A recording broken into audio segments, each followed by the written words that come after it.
Muy bien, pues vamos a continuar con este módulo 1 del diplomado y hoy vamos a hablar de lo que es el proceso de cicatrización y fibrosis.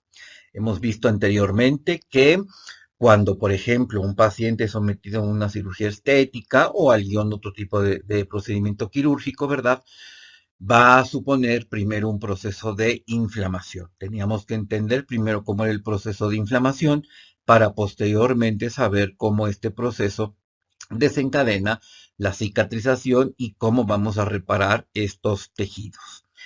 Aquí es muy interesante que ustedes comprendan bien esta bioquímica de esta cicatrización, cuando esta cicatrización se puede convertir de una forma anormal y convertirse en una fibrosis o dejar secuelas importantes, ¿no? Como las que veremos a continuación, porque en el momento que nosotros entendamos este proceso de cicatrización, ustedes se van a dar cuenta de la importancia que tienen sobre todo los tratamientos prequirúrgicos para poder controlar y favorecer que este fenómeno se lleve a cabo de manera adecuada.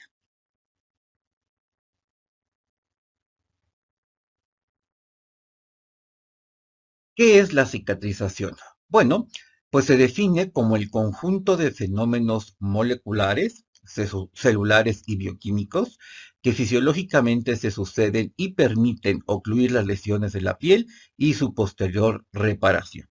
Esa es la definición típica del proceso de cicatrización.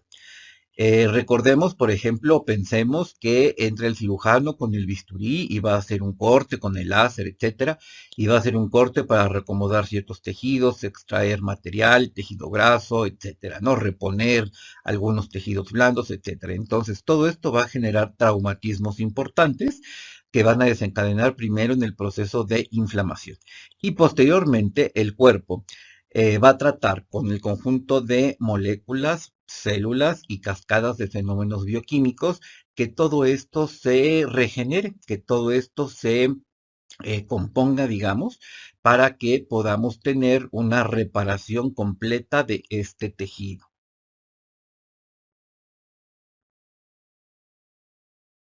La cicatrización van a aparecer cuando se hacen daños a nivel de dermis. Si, por ejemplo, solamente trabajáramos a nivel epidérmico, la reparación se realiza a expensas de la epidermopoiesis sin dejar ninguna señal, sin ningún proceso cicatrical o cicatrizal de ningún tipo, ¿no? Esto va a suceder cuando nosotros lastimamos la dermis o más profundamente. Fíjense que aquí también sucede algo bien interesante, hay que recordar la anatomía de la piel y recuerden que ya la dermis es una zona muy vascularizada. Así es que aquí ya este fenómeno vascular de la cicatrización se va a dar justamente porque ya tenemos sangre involucrada y aquí entonces es donde se van a desencadenar la primera fase de este proceso de cicatrización. Como sabemos, como vemos, si el proceso es solamente epidérmico, bueno, pues no va a pasar absolutamente nada de esto, pero evidentemente un protocolo quirúrgico pues involucra ya un daño por lo menos a la dermis. Bueno, podemos ir a capas mucho más profundas de tejidos.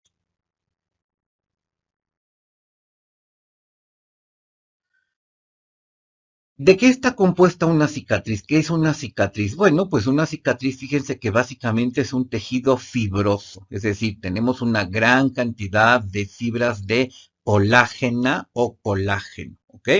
Recuerden que hay 19 tipos de colágeno en la piel humana, por lo menos se han encontrado 19 tipos, y aquí sobre todo vamos a encontrar colágena tipo 1, que es una colágena muy resistente, que es una colágena, inclusive podemos decirle como dura, ¿no? Fíjense algo muy interesante, un proceso de cicatrización o una cicatriz más bien como tal es ausente en tejido elástico. Por eso cuando vemos una cicatriz la vemos dura, ¿se fijan?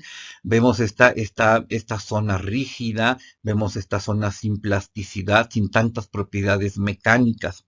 También vamos a encontrar falta de musculatura lisa, es decir, falta de microcirculación, no vamos a encontrar gran cantidad de vasos, por eso a veces las vamos a encontrar, se van a ver de un color diferente, casi por lo general las vamos a ver blancas.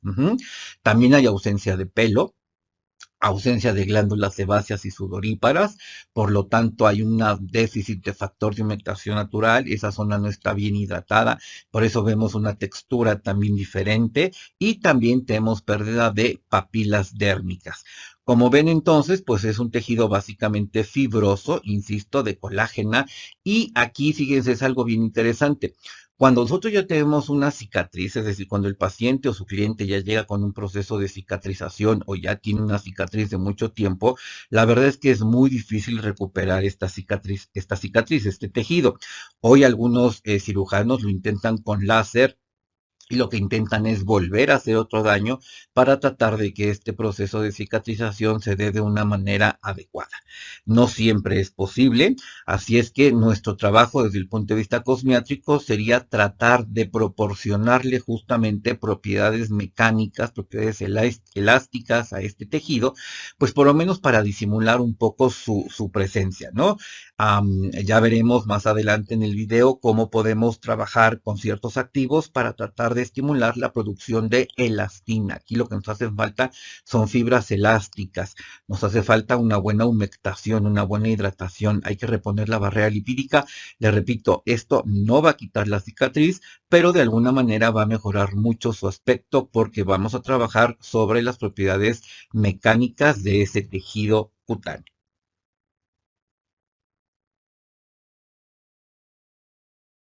¿Cómo se da el proceso de la cicatrización? Bueno, mire, normalmente evoluciona en tres etapas. La primera etapa es una fase inflamatoria. Fíjense que esta fase inflamatoria, ven la importancia de la inflamación. Justamente la inflamación es la que desencadena este proceso de cicatrización y este proceso dura aproximadamente entre 3 y 5 días. De ahí que vean la importancia, ¿no? De que los cirujanos admitan, de que los cirujanos de alguna manera abran la posibilidad de que desde el momento del proceso inflamatorio pudiéramos tener algún tratamiento, pudiéramos hacer algún aporte para mejorar este proceso de cicatrización. Después viene la fibroplastía y la colagenopoiesis, es decir, la producción de fibras y la producción de fibras de colágeno. Esto normalmente se da hasta el séptimo día. Y posteriormente ya viene el proceso de maduración, que puede durar de 40 a 50 días o incluso más, dependiendo de la edad también del paciente, de la genética del paciente, de las características de esa piel, ¿verdad?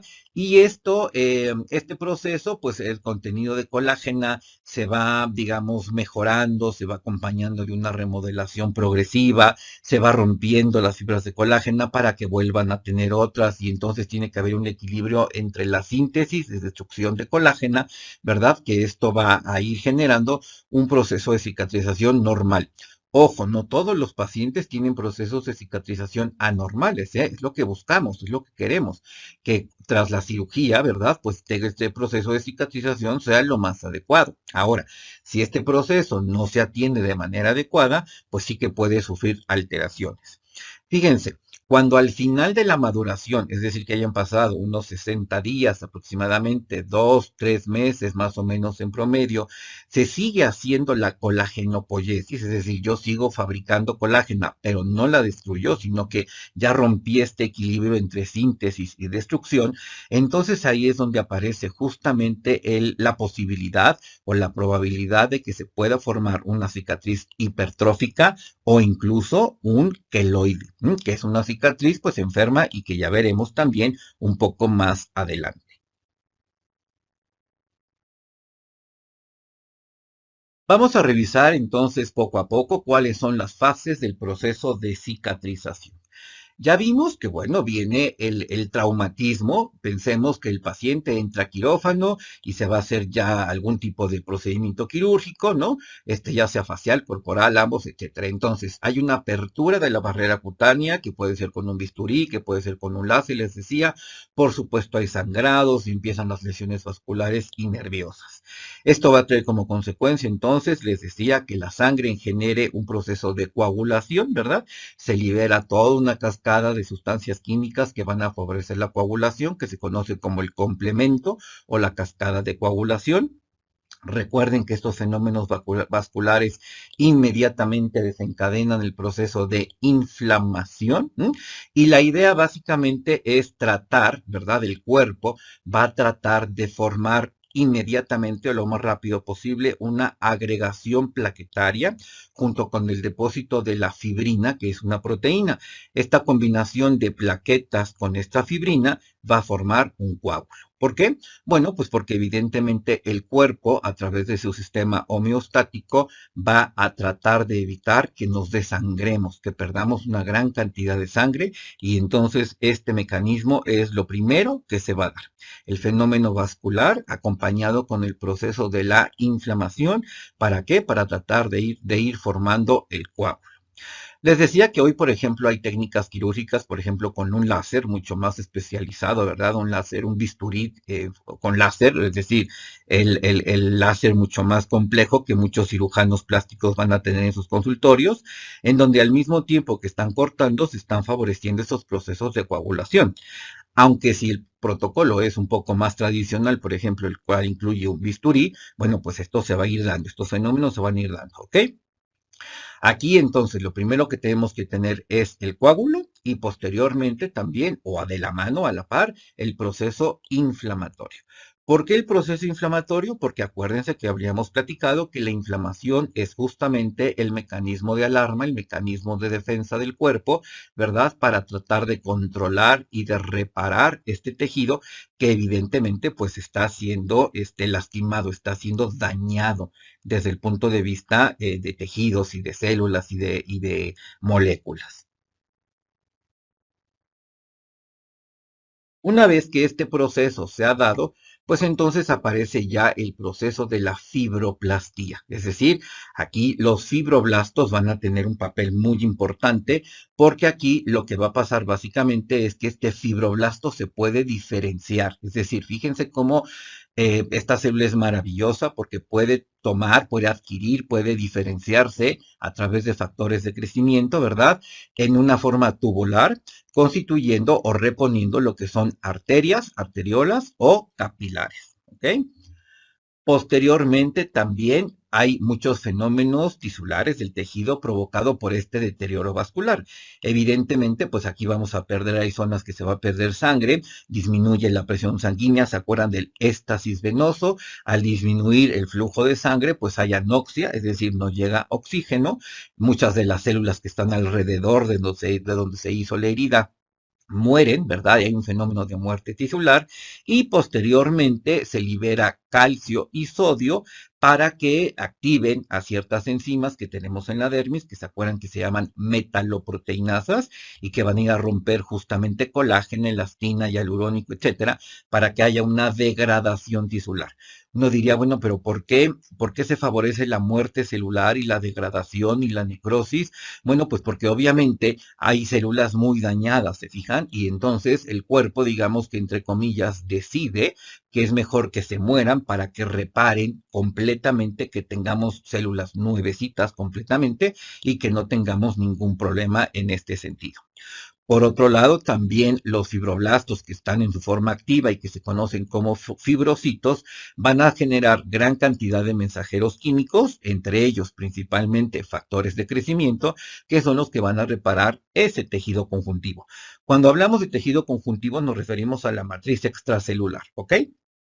Estas señales químicas, estos mensajeros químicos, estos factores de crecimiento, muchos de ellos provienen de las plaquetas. Ahora entienden por qué el PRP se hace con plaquetas o se llama plasma rico en plaquetas, ¿verdad? Porque en las plaquetas es donde tenemos estos factores de crecimiento.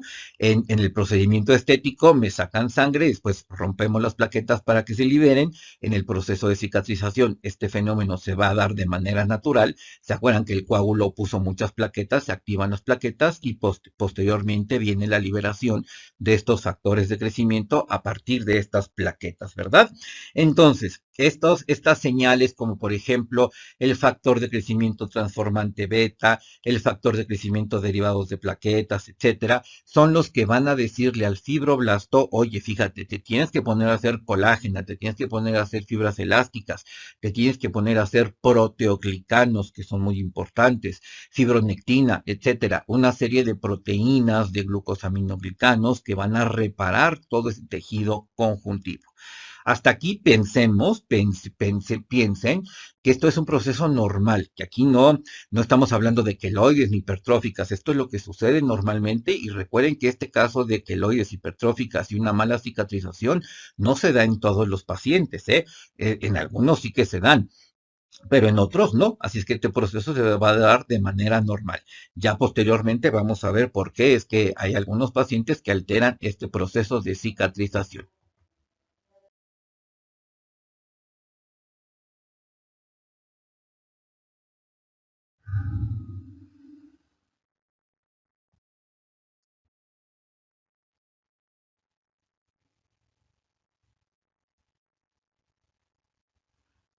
Los fibroblastos van a generar, como les había comentado, colágenas, diferentes tipos de colágenas, proteínas elásticas, ¿verdad? Proteoglicanos, glucosaminoglicanos, van a liberar ATP, etcétera, ¿ok? También estos fibroblastos van a generar, sobre todo en las primeras etapas, colágena tipo 3. Esta colágena tipo 3 es importante porque posteriormente ella se va a madurar en colágena tipo 1. La colágena tipo 3 es una colágena, digamos, un poco más tipo globular, mientras que la colágena tipo 1 es una colágena mucho más fibrosa. Fíjense cómo en una cicatriz hipertrófica predomina más la colágena tipo 3 y falta la colágena tipo 1. Se fijan cómo ya aquí empezamos a hablar de que hay ciertos desequilibrios entre la síntesis y los tipos de colágena. Ahora, les recuerdo, no todos los pacientes hacen cicatriz hipertrófica. Estos solamente son algunos casos específicos, ¿verdad? La colágena tipo 3 va a servir, es importante que primero se forme la colágena tipo 3 porque sirve de guía a la colágena tipo 1 durante su crecimiento para que se pueda madurar de manera adecuada. La colágena tipo 4 forma la dermis desde la unión dermoepidérmica. Recuerden que está en la unión dermoepidérmica y que todo esto está dañado. Hay que reparar también toda esta unión dermoepidérmica.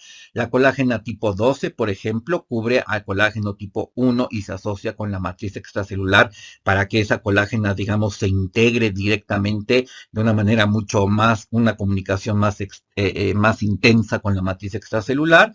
Y recuerden que la unión dermoepidérmica, ¿verdad? Contiene, como ya vimos, colágena tipo 4, que forma una red plana entre las células. ¿Cuáles células? Las del estrato basal y la matriz extracelular o el tejido conjuntivo.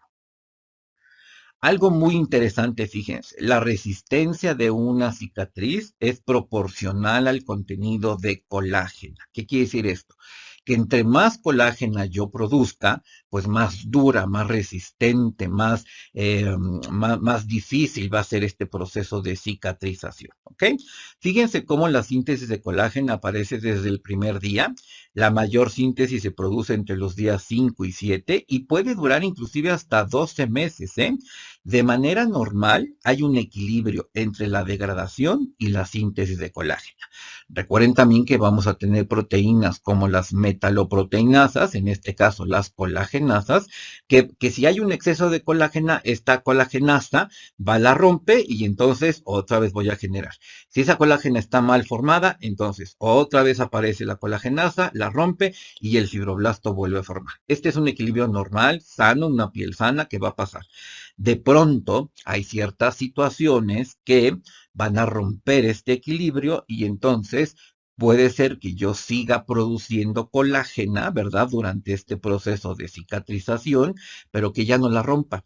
Y al no poder romperla, pues entonces tengo un acumulamiento de colágena que es justamente lo que va a formar esta cicatriz, esta lesión elemental residual que se queda ahí, que se va a notar, que se va a sentir, porque tengo un aumento en la síntesis de colágena y una disminución en la destrucción de esa colágena. Este equilibrio que estábamos hablando anteriormente y que se da de manera normal, de manera natural en una piel sana, por alguna situación se rompió y por eso es que empezamos a dejar cicatrices. Ya no tenemos este proceso adecuado, ya no tenemos este proceso equilibrado. Las fibras de colágena, es muy importante este punto, fíjense que ellas se ordenan, es decir, no solamente es que yo produzca colágena, sino que además de que las produzca y las produzca de buena calidad, el fibroblasto tiene también que contar con un proteoglicano. Los proteoglicanos, ¿se acuerdan que son moléculas que al mismo tiempo tienen un pedacito de proteína y un pedacito de azúcar? Por eso se llaman proteoglicanos, ¿no? Porque al mismo tiempo, les repito, tienen un pedacito de proteína y un pedacito de azúcar. Estos proteoglicanos son muy importantes porque justamente hay uno en especial, que es el decorin, que es uno de los que más intervienen en los procesos de cicatrización. ¿Por qué? Porque el decorin es el que digamos que le va a ayudar a las fibras de colágena a organizarse adecuadamente. Porque como les comentaba, no solamente basta que el fibroblasto haga colágena, sino que esa colágena tiene que estar bien acomodada. ¿Quién ayuda a acomodar esa colágena en la dermis? Pues nada más y nada menos que el decorin. Fíjense que aquí tenemos entonces un punto muy interesante desde el punto de vista de protocolos prequirúrgicos. Si nosotros sabemos que la piel de una paciente o de un paciente se va a someter a un protocolo quirúrgico y sabemos que evidentemente va a haber una inflamación y va a haber un proceso de cicatrización, sería muy interesante que nosotros pudiéramos ayudar como tratamiento prequirúrgico a mantener las concentraciones de proteoglicanos, especialmente de decorin, en esa piel en buen estado. ¿Para qué? Para que cuando llegue este fenómeno de cicatrización, haya el decorin suficiente para que todas esas fibras de colágena que va a fabricar ese tejido, el cual va a ser sometido a la cirugía plástica, pues se ordenen adecuadamente. ¿Se fijan cómo aquí hay una clave vital? Me dirán, oye, pero es que yo no tengo una crema que tenga decorin. Bueno, no se preocupen, busquen cremas con proteoglicanos. Podemos estimular al fibroblasto con vitamina C, con magnesio, con péptidos, que ya veremos posteriormente, para que finalmente el fibroblasto haga este tipo de proteoglicanos. El fibroblasto es el que normalmente los hace. Si no pudiéramos llegar a encontrar, que ya las hay, cremas con proteoglicanos, cremas con decorin, cremas con péptidos estimulantes de decorin, no se preocupen, busquen estimulantes del fibroblasto que él solito, ese propio fibroblasto, va a producir dentro de todo lo que él va a hacer cuando lo estimulemos, va a producir justamente estos proteoglicanos. Así es que la cantidad de colágena, ¿verdad?, que se va a acomodar va a depender, como les decía, del decorin. Una vez que están ordenadas estas fibras de colágena de manera paralela, pues entonces empiezan a cruzarse. ¿Se acuerdan que llamamos la dermis, se llama dermis reticular? Porque hay una red. Las fibras de colágena no están puestas unas sobre otras, sino que están puestas unas sobre otras, pero hay entrecruzamientos entre estas fibras para que cuando esto se puede estirar, hagan de cuenta que se forma como una malla, porque tiene ligaduras cruzadas, ¿ok? Estas ligaduras cruzadas las van a hacer las mismas moléculas de colágena, pero la van a ayudar a que se acomoden las fibras del decorin. Una cosa muy interesante es que este proceso de cicatrización no adquiere la fuerza original de la piel, es decir, la piel no va a quedar como cuando nacemos ni cuando estamos jóvenes, pero sí que alcanza más o menos al mes una fuerza del 50%, ¿no? Por eso es importante posteriormente ayudar a esta zona que hubo este proceso de cicatrización con protocolos postquirúrgicos para que esta fuerza, esta colágena, adquiera mayor robustez, adquiera mayor fuerza, mayor tensión y la piel se quede, pues se vea mucho más turgente, ¿ok? Muy interesante también, por eso se los pongo el rojo. Las zonas anatómicas muy móviles por las fuerzas de contracción constituyen un factor muy importante que dejan cicatriz. Por ejemplo, no es lo mismo trabajar una cirugía de abdomen porque pues yo muevo el abdomen, pero no es un movimiento que hago constantemente. Piensen, por ejemplo, en una blefaroplastía, en una zona de párpados, en donde yo, cuando estoy parpadeando, justamente, pues o me río o hablo, tengo contracción de los músculos orbiculares, ¿verdad? Entonces, esto es mucho más probable que dejen cicatriz, que este proceso de cicatrización esté un poquito más, más comprometido. Así es que fíjense cómo también no es lo mismo el abordaje de un prequirúrgico, un postquirúrgico en una zona en donde el movimiento es controlado poco, como puede ser el abdomen, como puede ser el glúteo, por ejemplo, a una zona, por ejemplo, una blefaroplastía, ¿verdad? Porque entonces ahí tenemos que abordar de diferentes maneras estas zonas anatómicas, porque por naturaleza, la que es más móvil, por ejemplo, los labios, cuando la cara, que yo me río, gesticulo, siempre va a tener mayor probabilidades de que tengamos un proceso cicatrical un poco más difícil, ¿no? Entre menos movimiento tenga la zona anatómica, va a ser mucho más tranquilo el proceso de cicatrización. Ahora, hay muchos otros factores que después consideraremos y que no solamente crean que este es el único, pero sí deben de tomarlo muy en cuenta.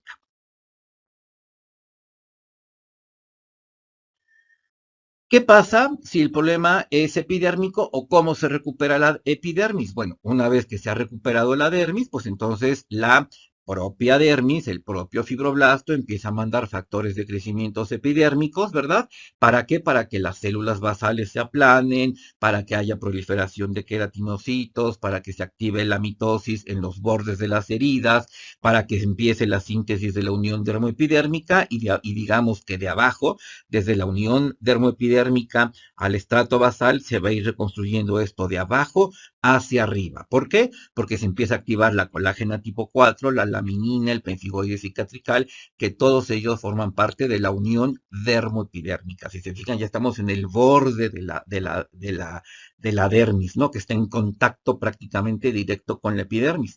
Como hay una regeneración primero dérmica, pues posteriormente se regenera la unión dermoepidérmica y posteriormente la epidermis. Muy bien. Hasta aquí hemos visto de una manera simple, sencilla, el proceso normal de cicatrización. A ver, cuando hablamos de cicatrización, ¿qué diferencia hay entre cicatrización y regeneración? La verdad es que es lo mismo, ¿eh? El proceso bioquímico es exactamente igual. Quizás podríamos hacer una pequeña diferencia en que cuando se da un proceso de regeneración, todo esto que acabamos de ver es de una manera más sutil, ¿ven? Por eso es mucho más simple, por eso es mucho más sencillo, por eso es menos comprometido. Cuando ya pensamos, por ejemplo, en una herida, en una intervención quirúrgica, pues esto ya va a ser un poco más masivo, esto ya va a ser un poco más grande, más exagerado, y entonces todo esto que acabamos de ver, pues obviamente también se exacerba. Conforme más grande sea este proceso, conforme más área de superficie involucre, pues también es mayor el compromiso y el riesgo de que pueda quedar un proceso no adecuado. Recuerden que la cicatriz es una lesión residual. Hay un proceso de cicatrización, pero no todos los pacientes tienen mala cicatrización. Unos pacientes tienen excelente cicatrización y no va a haber ningún problema. Ahora, ¿puede haber riesgos? Sí, sí puede haber riesgos. Y justamente la idea de esto es que ustedes puedan aportar al plástico, sobre todo porque es el que va a hacer más protocolos, más invasivos, protocolos o procedimientos prequirúrgicos, sobre todo prequirúrgicos, para evitar que esto se nos salga de las manos, ¿me entienden? El paciente tendrá sus calidades de piel, que lo valorarán con el médico, pero también ahí entran ustedes y van a ver la elasticidad, las propiedades mecánicas, los antioxidantes, por eso van a meter antiinflamatorios, por eso van a estimular al fibroblasto para que haya una buena cantidad de proteoglicanos, para evitar lo más posible que este fenómeno se nos salga de las manos y que la cicatrización se dé de manera adecuada. Eso sería lo ideal. Ahora, cuando ya hablamos de un post quirúrgico, esto ya pasó, esto ya se dio y a lo mejor nosotros no tuvimos la oportunidad de intervenir. Así es que este fenómeno ya se dio y lo que trataremos de hacer sería a componer un poquito, a reparar un poquito este proceso. También el momento muy interesante sería en los protocolos periquirúrgicos, ¿no? Alrededor de la cirugía. Aquí yo lo veo un poco más complicado porque por los riesgos de infección, porque el manipular una piel, el ponerle un producto sobre una herida abierta o sobre una herida recién hecha, bueno, claro, implica mucho más riesgos y el médico también debe tener sus precauciones y por supuesto también ustedes, ¿no? Entonces, este proceso, acuérdense que no todo tiene que ser una cicatriz fea o mala, no. Este proceso se da de manera normal. En algunos pacientes, algunas veces esto se sale de control y entonces ya genera un proceso inadecuado, ¿ok? Este proceso de cicatrización también en determinados momentos y bajo ciertas condiciones puede llegar a un desajuste y lo que va a generar es una fibrosis, que es lo que vamos a empezar a ver ahora. ¿Qué es una fibrosis? Miren, una fibrosis cutánea, que es lo que nos vamos a centrar nosotros porque estamos hablando de protocolos básicamente quirúrgicos, ¿verdad? Representa una respuesta de cicatrización de heridas, fíjense, exagerada después de un daño tisular, desencadenado por muchos estímulos, que puede ser una infección, que puede ser una reacción autoinmune, o bien una lesión mecánica. Por ejemplo, aquí pues nos queda claro que el paciente entró a un quirófano, ¿verdad? Y entonces hubo un traumatismo a través de un protocolo quirúrgico, ¿verdad? Entonces, se cicatrizó normal, sí, normal, pero en un momento dado se nos escapó, se nos fue de la mano y fue entonces una cicatrización, el proceso que vimos anteriormente, pero de manera exagerada, ¿ok? También puede desarrollarse como una secuela de quemadura, de, por supuesto, una cirugía, alguna infección, una radiación, etcétera. Inclusive, hablando de la pandemia, ven que el COVID genera fibrosis, por ejemplo, en pulmones. Se puede dar en piel, se puede dar en cualquier órgano, ¿eh? Nosotros aquí nos vamos a centrar, por supuesto, en piel. ¿Cómo se manifiestan estas fibrosis? Bueno, las vamos a ver clínicamente como un tipo de cicatrices, la mayoría de las veces hipertróficas, y pudieran en un momento dado convertirse en queloides.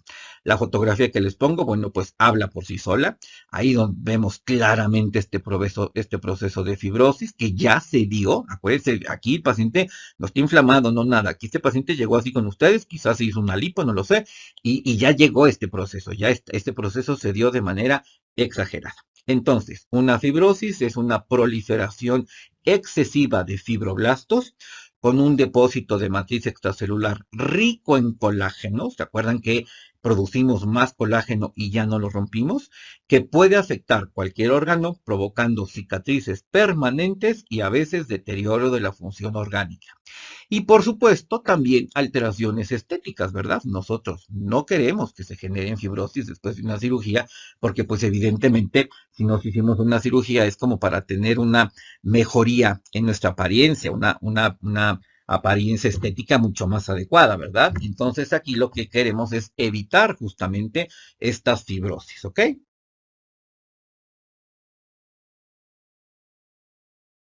¿Por qué suceden las fibrosis? ¿Qué pasa con las fibrosis? Bueno, pues miren, desgraciadamente hay una exageración, como les decía anteriormente, y entonces, en vez de tener una producción normal de fibroblastos, tengo ahora muchísimos fibroblastos.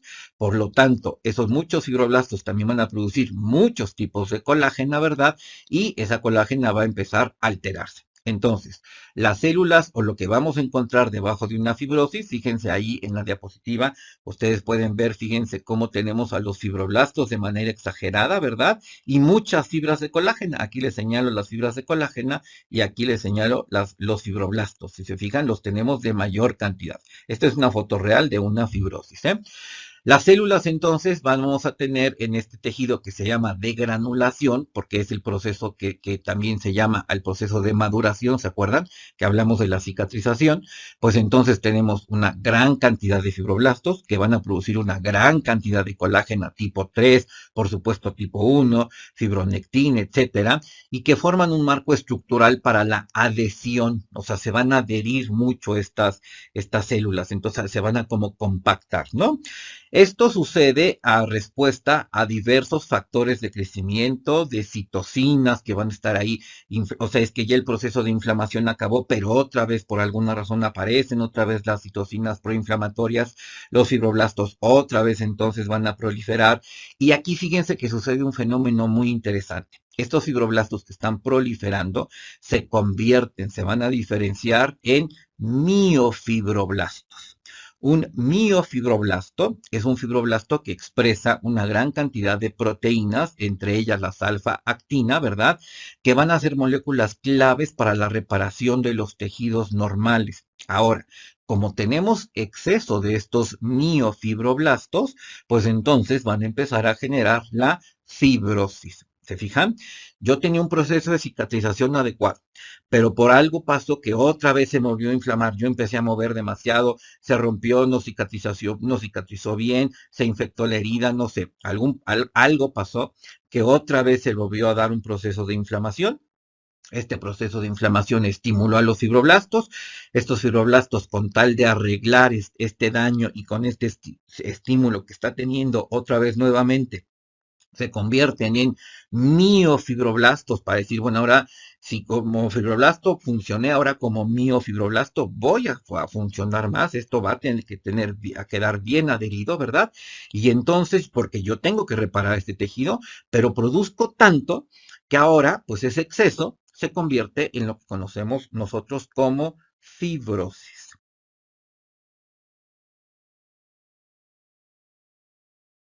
Así es que, en comparación con los fibroblastos normales, digamos, los miofibroblastos tienen una mayor actividad de la biosíntesis de proteínas de la matriz extracelular, una mayor contactilidad para inducir el cierre de la herida, ¿se fijan? Entonces esto hace que se compacten más, esto hace que se adhieran más y que la producción excesiva de colágenas, de fibronectina, etcétera, pues digamos que haga como una especie como de acumulamiento de toda esta zona, que desgraciadamente va a quedar en forma de una cicatriz exagerada que nosotros denominamos fibrosis. Durante la fase de remodelación, este proceso que vimos de la cicatrización, la matriz extracelular se debe de organizar. ¿Para qué? Para proporcionar más fuerza y elasticidad al tejido conjuntivo. Aquí es muy importante la orientación de las fibras de colágeno, que se vuelva más uniforme, ¿verdad? Y que haya resistencia. Pero recuerden que como aquí tengo mayor cantidad de miofibroblastos, pues entonces tengo mucho más colágena, menos elastina, ya las fibras de colágena ya no se orientan adecuadamente porque quizás la decorina o los proteoglicanos no son suficientes y entonces ya se me salió de las manos, ya se desbordó esta síntesis de colágeno, ¿ok? En este dibujo, fíjense, es muy interesante porque fíjense el proceso, ¿verdad? De la curación de heridas. Fíjense cómo en el día cero tenemos sobre todo pues células y moléculas, ¿verdad? De tipo inflamatorio. Está la fase de la hemostasia, ¿se acuerdan? Entonces fíjense cómo están las plaquetas, aquí mayoritariamente, estas significan las placentas, estos los neutrófilos, y aquí llegan los macrófagos, ¿se acuerdan que estos son los que nos inflaman mucho? Entonces fíjense, todo este proceso es de la inflamación. Luego fíjense cómo en el proceso de la proliferación empiezan los fibroblastos. Esto que estoy señalando ahora son los fibroblastos, ¿se fijan? Ahí están los fibroblastos, y luego fíjense cómo empiezan a aparecer una gran cantidad de miofibroblastos. Estos son los miofibroblastos. Fíjense cómo en el proceso de proliferación hay más fibroblastos, pero en la remodelación hay muchos miofibroblastos. Si aquí yo pierdo el control de todo esto, pues entonces ya casi casi estoy asegurando que ahí va a tener un proceso de fibrosis, ¿ok? Fíjense cómo, hablando de tiempo, esto es el día cero, aquí tenemos un fenómeno más vascular, y fíjense que este proceso de remodelación puede durar meses o años, ¿eh? Fíjense, hasta 2 años, ¿ok? Por eso también aquí es muy importante la decisión del médico en el momento en el que diga, bueno, ahora ya es tiempo de que en el postquirúrgico entres tú para que me ayudes a evitar estas fibrosis, ¿ok?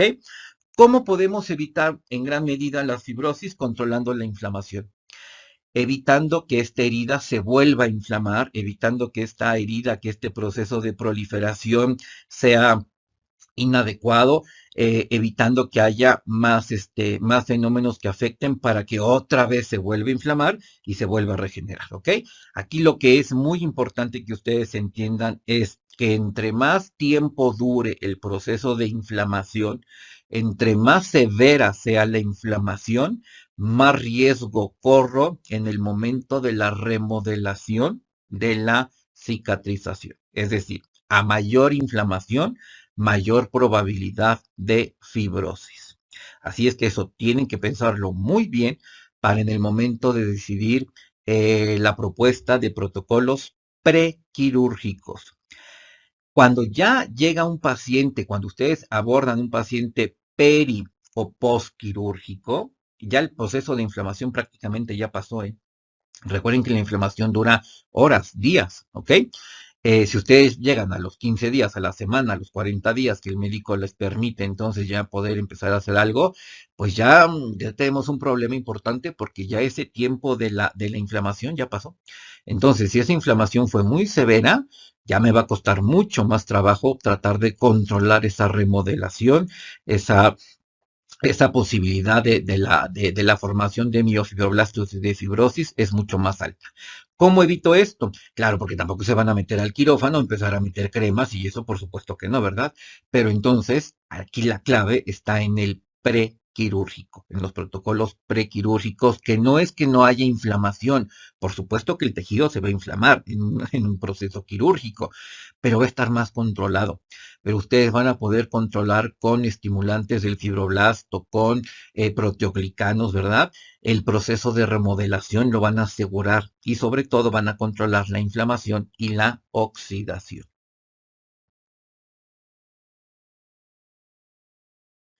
Normalmente la matriz extracelular es un constante flujo, ¿verdad? Es una constante síntesis y degradación. Los fibroblastos van a estar viendo, mira, esta colágena está viejita, vamos a romperla, aquí nos hace falta elastina, vamos a hacer nueva. Y entonces estamos en una constante síntesis y degradación. La síntesis se hace por el fibroblasto, produzco colágena. La degradación, el fibroblasto produce las metaloproteinasas, y hoy hablamos mucho de la colagenasa, por ejemplo, y va y rompe colágena. En las tasas van y rompen elastinas, y aluronidasas van y rompen un ácido hialurónico, endurecido, por ejemplo, y por eso hoy hay muchos activos dermocosméticos que son las enzimas, ¿no? A mí no me encantan, ya se los comentaré más adelante, pero bueno, existen y podemos trabajar con ellos. Ahora, la manera normal y natural de conseguir estas enzimas es estimulando al fibroblasto. El fibroblasto él solito sabe en qué momento hacer colágena o colagenasa, ¿no? En qué momento hacer elastina o elastasa o hialurónico o hialuronidasa. Ahora, estas metaloproteinasas siguen reglas muy específicas, son proteínas, así es que no es tan fácil. Yo por eso tengo mis dudas de estos principios activos como dermocosméticos por el momento. Quizás más adelante ya podemos estabilizar más estos principios activos y poderlos trabajar mucho más adecuadamente, ¿no? Pero bueno, a lo que vamos es que esta matriz extracelular tiene que estar en una constante regeneración o síntesis y degradación.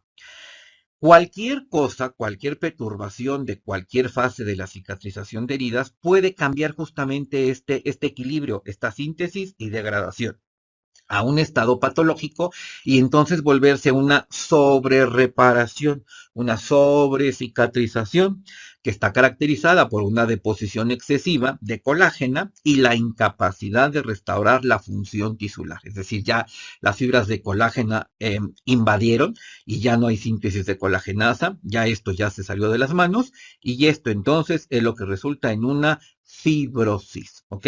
En esa diapositiva vean esos acumulamientos de color rosa, de color fuchsia, esas son las fibrosis. Las de arriba son fibras de colágena, normales, pero fíjense cómo ya podemos tener en determinadas zonas una deposición excesiva de colágena porque hubo una sobrecicatrización. ¿Por qué hay sobrecicatrización? Básicamente por procesos de inflamación, ¿eh? Básicamente puede ser que a lo mejor no suturó bien, a lo mejor la piel no es de buena calidad, hay muchos factores genéticos, a lo mejor se movió, hubo un vendaje, hubo un manejo inadecuado, alguien llegó y dio un masaje inadecuado, alguien llegó y puso un aparato que no debería de poner, por ejemplo, en un postquirúrgico y pum, resulta que volvió a inflamar y entonces aquí ya está causando una posible producción de fibrosis.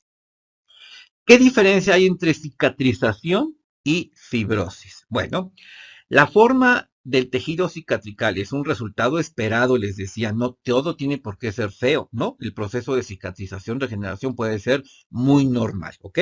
Y puede variar desde una cicatriz mínimamente visible, que digamos se ve una cicatriz muy bonita, hasta un engrosamiento y tensión severo. Esto va a depender de muchos factores. En cambio, una fibrosis, ahí acuérdense que tenemos un exceso de miofibroblastos y que estos van a impulsar la producción excesiva de colágena de manera desregulada y además se resisten a la inducción de la apoptosis. Es decir, los fibroblastos no se mueren, ahí van a seguir produciendo y a lo mejor siguen produciendo esa colágena y colágena y colágena, ¿ok? Por lo tanto, es muy importante comprender las redes de citocinas. ¿Se acuerdan de las citocinas? Que son moléculas, muchas de ellas proinflamatorias y muchas de ellas antiinflamatorias, que influyen en la actividad de los fibroblastos, en la cicatrización normal, en las cicatrizaciones anormales o enfermas y justamente en el proceso de fibrosis. Para que les sea más fácil, una fibrosis es un proceso de cicatrización anormal. Una fibrosis es una cicatriz, ¿ok?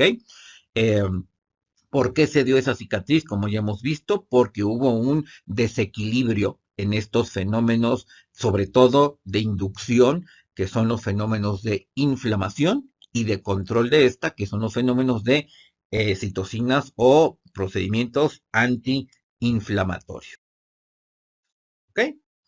Así es que una de las reguladoras más importantes de las fibrosis son las citocinas.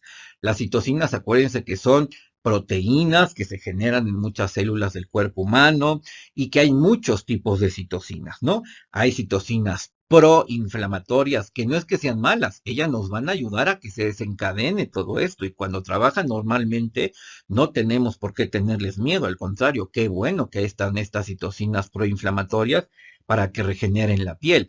Porque en teoría el equilibrio es que también hay un grupo importante de citocinas antiinflamatorias. Y entonces esto lleva el equilibrio y entonces todo funciona adecuadamente. Pero si por alguna razón rompemos estos equilibrios, ahí es donde vienen los problemas. De hecho, en la fibrosis es justamente lo que pasa. Fíjense que hay un grupo de células que son producidas por las células T o las células helper que están involucradas con el sistema inmunológico, ¿verdad? Y estas células van a producir un tipo de citocinas. Ellas básicamente van a ser las interleucina 4 y la interleucina 13.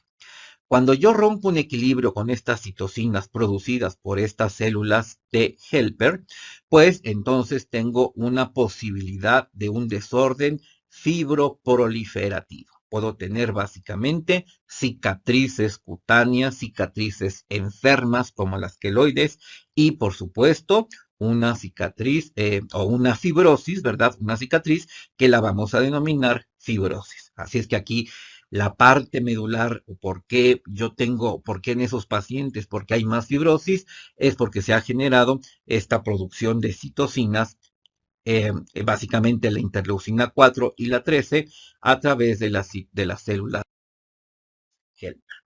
Fíjense en esta diapositiva cómo yo tengo un equilibrio, o sea, recuerden, como les comentaba, hay citocinas proinflamatorias que está bien que haya, por ejemplo, la 12, la 2, el interferón, el factor C, el factor de necrosis tumoral beta. Todas ellas van a formar lo que conocemos como la inmunidad de tipo 1, es decir, va a haber una actividad fagocítica, hay inflamación, hay defensa, se degrada la colágena, se fijan, aquí es donde aparecen las colagenasas, las metaloproteinasas. Esto me da autoinmunidad, esto me da un proceso de cicatrización, pero también me defienden. Acuérdense que una herida me está defendiendo de que yo me desangre, ¿eh? Por eso hay todo un fenómeno vascular. Por otro lado, tengo la inmunidad de tipo 2. Aquí tengo la producción de anticuerpos. Aquí tengo los fenómenos antiinflamatorios. Tengo las defensas. Tengo la síntesis de colágena. Y entonces tengo la interleucina 4, la 5, la 9, la 10 y la 13. ¿Se fijan? Ahora, mientras todo esto esté en equilibrio, no pasa nada. Tendremos una cicatriz bonita, la paciente o el paciente va a tener un proceso quirúrgico muy agradable. Ahora, pasa algo que rompió algún factor, que se rompió este equilibrio, entonces ya la balanza se puede ir de un lado o de otro lado. Y si yo genero mucho más inmunidad de tipo 2, mucho más cosas antiinflamatorias, pues resulta entonces que aumenta la síntesis de colágeno. ¿Se fijan? Y entonces eso favorece a la fibrosis y a la mala cicatrización.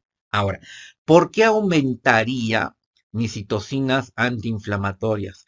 Bueno, seguramente porque hubo un estímulo proinflamatorio. ¿Te fijan?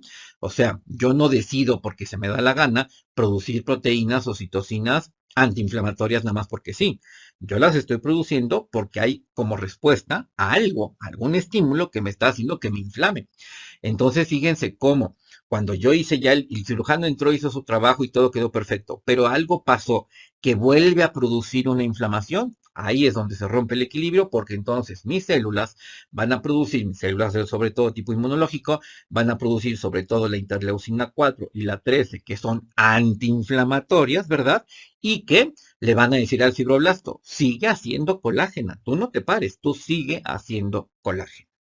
¿Se fijan? Ahí es cuando empieza el grave problema de la fibrosis. Entonces, la inmunidad del tipo 2 es antiinflamatoria, como les decía, está estrechamente involucrada en muchos aspectos de la cicatrización a través de los mediadores químicos que favorecen la reparación y regeneración de los tejidos. Acuérdense, este fenómeno de síntesis y degradación. Yo hago colágena, pero destruyo colágeno. Y aquí sobre todo las citocinas de las helpers, ¿no? Que son las que producen la interleucina 4 y 13, son las que regulan positivamente a los genes involucrados con el proceso de cicatrización, es decir, son las que van a ir a estimular a los genes en el fibroblasto y le van a decir, ponte a hacer colágena, tú no pares y haz colágena, colágena, colágena, colágena, colágena. Por eso decimos que si estas citocinas helper se vuelven hiperactivas, crónicas o bien desreguladas, pueden impulsar mecanismos de reparación excesivamente exagerados que desencadenan en estados patológicos como una alergia, ¿verdad? Que no es el caso, y la que sí nos atañe a nosotros, que es la fibrosis. Así es que la interleucina 4 y la 13 son los mediadores más importantes para la inducción y producción de fibrosis.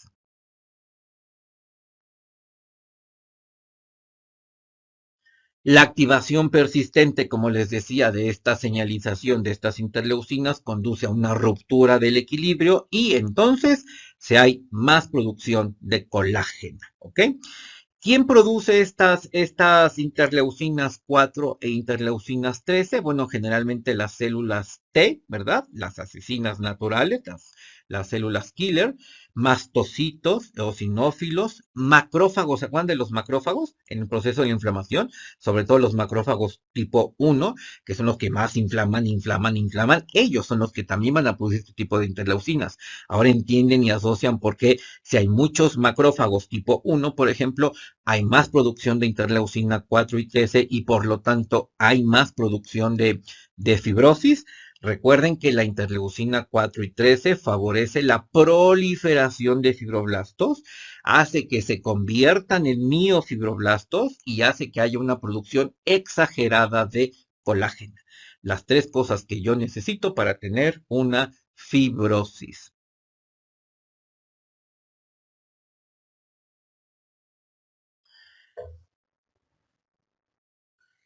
Ahora sabemos que estas interleucinas se unen a un determinado sitio, ¿verdad? En receptores, no voy a meter tanto esta historia, pero ahora sabemos cómo se da este mecanismo. Fíjense, llegan las interleucinas, después forman unos monómeros, es decir, otras proteínas que se denominan STAT6, y esta forma de STAT6 son los que entran al ADN del fibroblasto y le dicen, ¿sabes qué? Tienes que seguir haciendo colágena, tienes que reproducirte, voy a seguir produciendo factor de crecimiento transformante beta, que es antiinflamatorio, pero es el que va y estimula justamente estos fibroblastos que se diferencien, que se formen en miofibroblastos y que haya más y más y más colágeno. Recuerden que si todo esto está equilibrado, todo esto funciona maravillosamente bien. Pero si por alguna razón se rompió ese equilibrio, ahí es cuando empieza el proceso de la fibrosis. Muy bien. Hasta aquí entonces hemos hablado de la cicatrización, hemos hablado normal, del proceso normal de cicatrización, hemos hablado en qué momento puede convertirse en una fibrosis, ¿verdad? Y ahora pues ya vamos a ver los daños ya que quedan, que son las cicatrices, ¿no? Ya aquí ya no podemos hacer mucho, ya el proceso ya de inflamación ya pasó, aquí ya tenemos diferentes tipos más bien de cicatrices. Estas son ejemplos típicos de cicatrices hipertróficas, ¿ok? Fíjense, pues no, pues si tenemos en diferentes zonas anatómicas. Las cicatrices hipertróficas pues, son consecutivas o son el resultado de heridas traumáticas, quemaduras, la mayoría de las veces son profundas, ¿verdad? Y el proceso de cicatrización ha sido muy difícil, muy lento y seguramente hubo mucha inflamación. El tamaño y la forma de este tipo de cicatrices es muy variable. Pueden aparecer como un pequeño cordón del color de piel hasta que va adquiriendo un aspecto mucho más grueso, guías prominentes. Muchas veces, ojo, confunden hipertróficas con queloide, ¿eh? Ya vamos a ver cómo pueden diferenciar estas dos, ¿ok? O sea, es una cicatriz muy fea, ¿eh? Es una cicatriz, acuérdense que hubo un proceso lento, mucha inflamación y muy alterado desde el punto de vista bioquímico.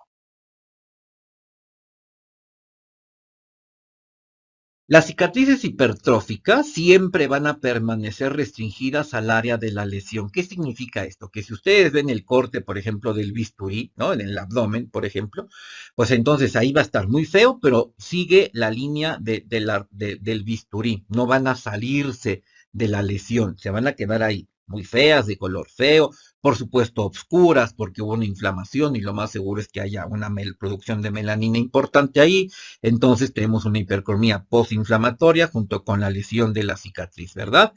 Fíjense, estas cicatrices van a presentarse muy frecuentemente, aunque no es obligatorio, en maxilar inferior, en el esternón, en las alas deltoideas, ¿ok? Más o menos tienden a aplanarse, o sea, más o menos después de 6 a 24 meses, pueden aplanarse. Si la paciente va por una cicatriz hipertrófica, el plástico generalmente pensará en un protocolo quirúrgico para poderlas extraer. Pero si son ya cicatrices muy grandes, pues necesitaría que hacer ya un proceso más importante, ¿verdad? Y ahora hay muchas técnicas nuevas, con láser y tal, podemos tener una reconstrucción de este daño, de este tejido muy dañado y que pueden dar resultados muy interesantes. Estas son las cicatrices retráctiles, ¿ok? Si se fijan, vean, la primera es una mano, tal. Estas cicatrices son muy comunes en los pacientes con quemaduras. En posquirúrgicos no creo que encuentren mucho este tipo de cicatrices, ¿eh? La más común sería la primera, la hipertrófica. En un tratamiento quirúrgico esto es un poco más complicado.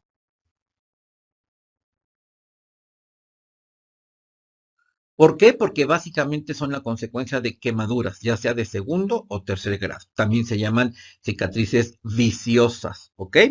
Puede ser también el resultado de una infección crónica que van a lastimar mucho, mucho la dermis. Por eso les digo, en un protocolo quirúrgico es muy difícil que encuentren este tipo de cicatrices. Aquí va a haber una forma de brida. ¿Qué es una brida? Una deposición de colágena, como, hagan de cuenta, como que es un gusanito y después como que se enrolla este gusanito, ¿ok? Esta brida hipertrófica es muy adherente y pueden inclusive limitar el movimiento de ciertas articulaciones, ¿ok? Si se localizan en cara, pues tenemos la típica rostro de un paciente de quemaduras de segundo o tercer grado. Hoy también afortunadamente hay muchos injertos de piel, hay muchas cirugías reconstructivas con muy buenos resultados.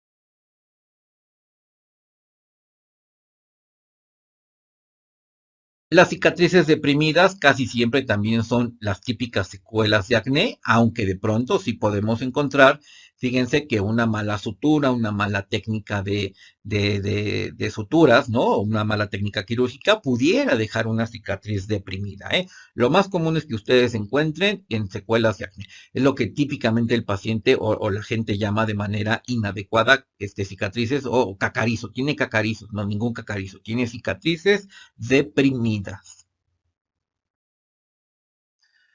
Pueden ser, como les decía, consecuencias de intervenciones quirúrgicas con malos procesos de suturación, procesos infecciosos, lesiones acnéicas, lesiones necróticas, etcétera.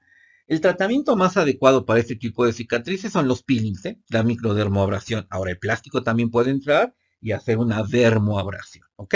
Y por supuesto, láser. Ahora, ustedes a nivel cosmiátrico pueden trabajar muy bien una combinación de peelings, ¿no?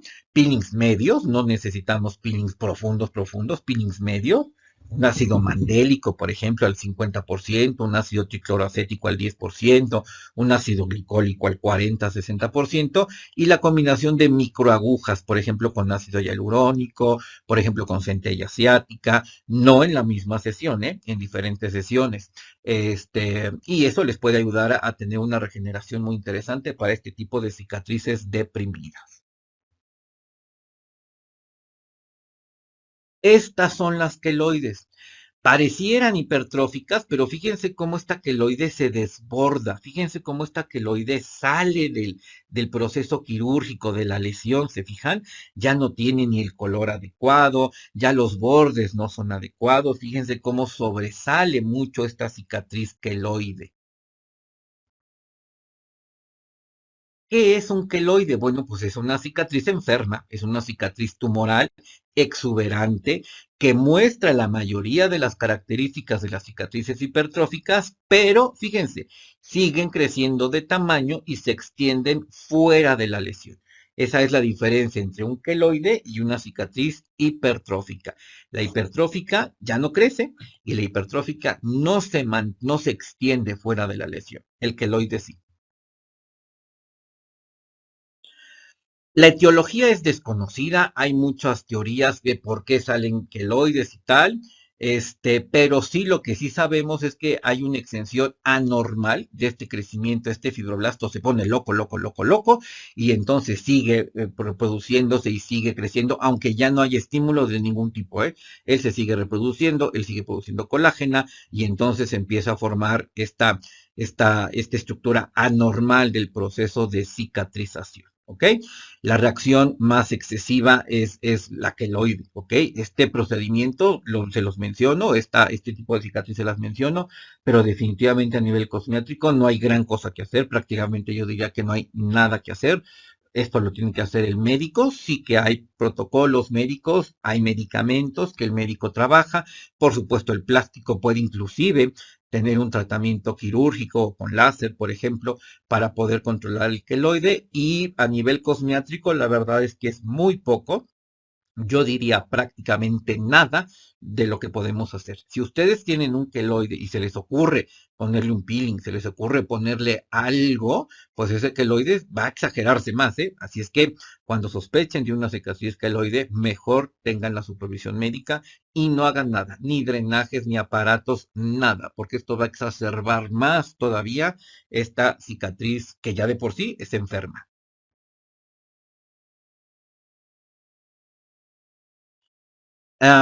Hay muchas, le repito, con respecto a por qué se hace queloide y tal. Bueno, todo nos lleva a que hay una tensión en la tracción muy importante en la herida, hay una orientación no normal, por supuesto anormal de los haces de colágena, ¿verdad? Y aquí ustedes, para que tengan una idea un poquito más clara, el queloide, la zona típica de queloide, que aparezca queloide, es en el lóbulo de la oreja, el mentón, el cuello, los hombros, la parte superior del tronco y las piernas. A veces me dicen, es que fíjate que llegó una paciente con una cirugía de abdomen y tenía queloide. No, quizás esa es mucho más probable, no estoy diciendo que sea siempre, ¿eh? Es mucho más probable que ahí en el abdomen sea más bien hipertrófica. Estará muy fea, estará calcificada, estará lo que ustedes quieran, pero casi seguro que es hipertrófica. Ahora dicen, mira, llegó un paciente con el cuello, en el mentón, en la oreja, en el esternón, con una cicatriz muy fea, ahí sí consideren que pudiera ser un queloide, ¿eh? Ahí es donde más aparecen este tipo de cicatrices enfermas. Es más frecuente en la raza negra, es un factor genético. Ahora se sabe que la mujer se afecta con mayor frecuencia que el hombre. También hay que ver cuál fue el traumatismo, ¿no? Es decir, qué pasó. Muchas veces los queloides son frecuentes tras las quemaduras, pero también con la presencia de cuerpos extraños, por ejemplo, un material de sutura. Imagínense si un médico estético, un derma, un plástico no sé si haga muchos hilos, ¿no? Pero si el estético o el derma hace un hilo, un PDO, y resulta que ese paciente tiene una cicatrización queloide, imagínense cuando metan ese material, esa sutura, ese PDO, pues le va a quedar una fibrosis espantosa. Por eso es vital, vital una historia clínica, consentimientos informados, fotografías, etcétera. Y otra característica también importante es la edad. Entre 10 y 30 años es la edad en donde más aparecen este tipo de cicatrices. Sobre todo, aquí volvemos a lo mismo, la etiología de un queloide, de una cicatriz hipertrófica, va a depender de la intensidad, de la frecuencia y la duración de la herida, ¿no? Y sobre todo más de la herida, fíjense que aquí sobre todo lo que va a determinar la presencia de un queloide, una cicatriz hipertrófica, como ya vimos, es la inflamación. Entre más intensa, más dure y más frecuentemente haya procesos inflamatorios o microinflamatorios, es mucho más probable que tenga alteraciones en las cicatrizaciones y que incluso se pudiera degenerar hasta un queloide.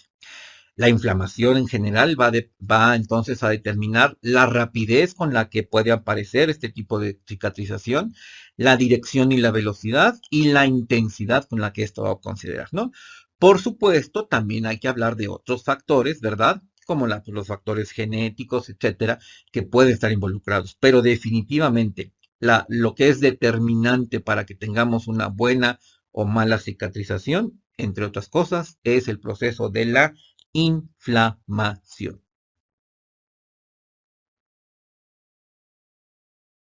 Y justamente vamos a hablar cuáles son esos factores, además de la inflamación, que afectan a la cicatrización.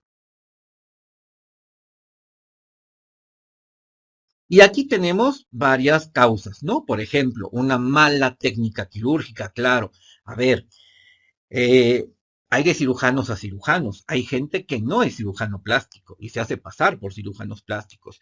Si ustedes van a recomendar un paciente, si uno de esos pacientes, clientes quiere tener un proceso quirúrgico, pues que vaya con un cirujano plástico certificado, ¿eh? Porque ahora, pues les digo, de pronto hay cursos, hay cosas o entrenamientos, y pues no es lo mismo la experiencia de un cirujano plástico certificado a alguien que pues está empezando. Entonces hay malas técnicas quirúrgicas. Problemas vasculares también pueden afectar, por supuesto, la cicatrización. Las infecciones o afecciones bacterianas, por favor, mucho cuidado con la sepsia. Y ahí es donde les digo, cuando ya esté el proceso en la peri, ¿verdad? En el protocolo periquirúrgico y quizás en el postquirúrgico, mucho cuidado con la sepsia, ¿eh? Mucho cuidado con los productos que van a trabajar, porque esos productos dermocosméticos no son estériles. Sigan las indicaciones del médico, ¿ok? Fíjense que incluso la ingesta o la aplicación de fármacos como los anestésicos locales, esteroides, antibióticos, antineoplásicos, pueden inclusive causar un proceso de mala cicatrización, algún traumatismo crónico, la genética del paciente. Luego hay gente que hace vendajes postquirúrgicos o peri, muy buena opción, pero los hacen mal. Entonces también ustedes aprendan a hacerlos bien para que no corten la circulación, para que no afecten este proceso circulatorio. Alguna neuropatía, por ejemplo, si el paciente tiene una diabetes, seguramente va a tener un proceso de mala cicatrización, ¿eh?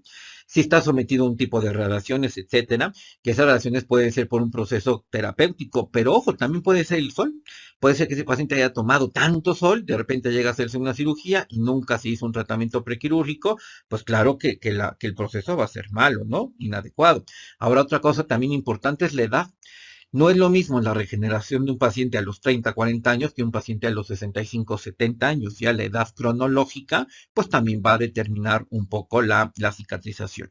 Y como habíamos hablado, la genética, ¿no? Estos son algunos de los factores que ustedes deben de considerar junto con el médico para que propongan un protocolo para el control del proceso de cicatrización. Hasta aquí con esta parte, continuamos en el siguiente video.